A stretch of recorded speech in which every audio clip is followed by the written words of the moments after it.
Cerca Teleeuropa sul tuo Play Store o Apple Store e scarica la nostra app. Dal palco di Diamante Matteo Renzi investe Mario Oliverio suggerendo al Premier Gentiloni la nomina del governatore della regione a commissario della sanità calabrese, uno dei temi di stretta attualità affrontati dal segretario del PD in Calabria per presentare il suo ultimo libro. Sentiamo Gianluca Pasqua. Ha ragione Oliverio, quello che chiede Mario lo ha chiesto anche il governatore Campano De Luca e in Calabria devono valere le regole che valgono nelle altre regioni.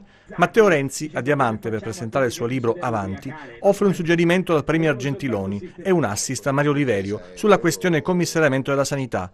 Poi però avverte, guardando verso la platea, è un esercizio di responsabilità impegnativo per la regione, dovrete esserne all'altezza. È uno dei riferimenti alle vicende calabresi che il segretario del PD affronta passando dalla querela tra il sindaco Falco Matà e l'ex assessore Marcianò ai temi economici e del lavoro.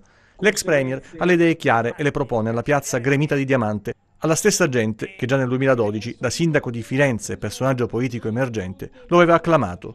Abbassare le tasse a chi investe in azienda, semplificare le regole del gioco e puntare sull'agroalimentare, che è una miniera d'oro che vale 90 miliardi di euro. Negli ultimi anni, ha detto Renzi, ci sono stati 800.000 posti di lavoro in più. Il punto è che sono quasi tutti al nord. Veneto, Emilia e Lombardia viaggiano più forte delle regioni tedesche. Poi un altro riferimento all'economia è la stroncatura del reddito di cittadinanza. Chi lo propone, dice, non ha capito che con l'assistenzialismo il mezzogiorno non va da nessuna parte. Io vorrei trasmettervi il senso della possibilità.